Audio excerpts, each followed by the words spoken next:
Today, we are going to be learning about author's purpose and the reason that authors write a particular text.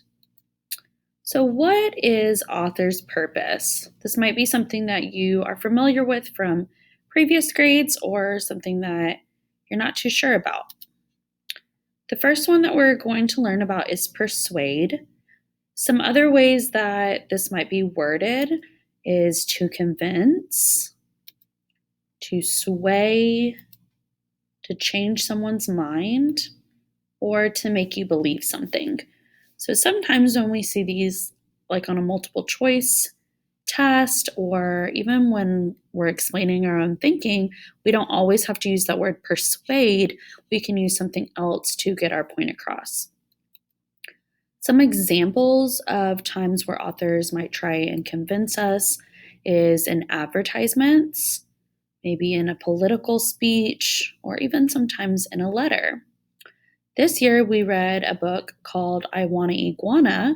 And in that book, Alex was writing a letter to his mom, trying to persuade her to buy him an iguana. The second type of author's purpose that we are learning about is inform. And again, there's other ways to say this versus just saying to inform. The author might be trying to tell you about something. They might be trying to teach you something, reporting on something, or to give you more information.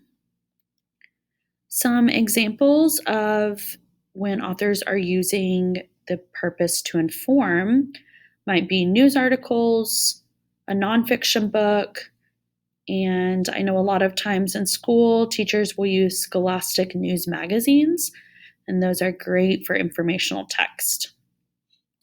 This year, recently, we read a book about the US Constitution, and that was an informational text. The author's purpose was to give us information about the US Constitution. And the third type of author's purpose that we will be talking about this year is entertain.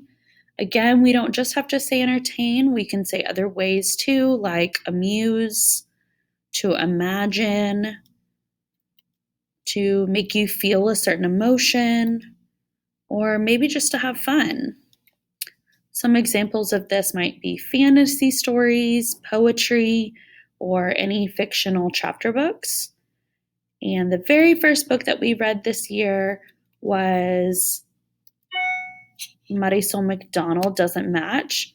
And this was a great example of making us feel different emotions with Marisol, but also just to have fun and be silly with her.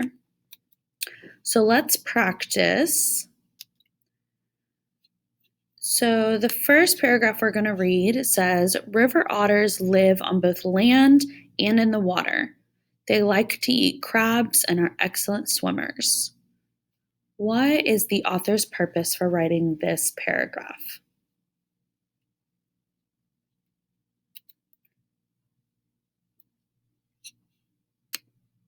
If you said C, to teach the reader about river otters, you were correct. The second practice, once upon a time, a boy went to the market to sell his cow, but instead he traded his cow for some magic beans. What is the author's purpose for writing this paragraph?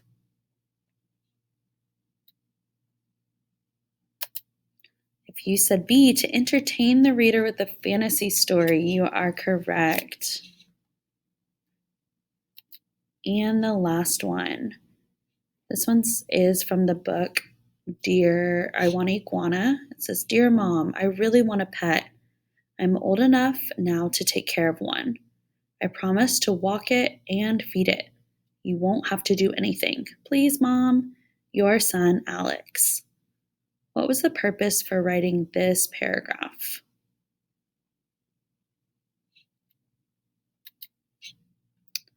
So when we look at our anchor chart to wrap up our lesson, remember that author's purpose is his or her reason for writing the text.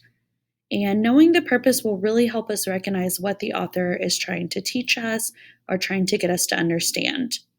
So persuading is the author wants you to think a certain way. Informing, they're sharing information. and entertaining. They want us to enjoy a story. So we can first think about the genre and then ask ourselves the essential questions to find out the answers, and that will help us find the author's purpose. So as we read our book today, we want to ask ourselves, is the author trying to give us facts? Do they want to entertain us and make us laugh? Or are they sharing an opinion?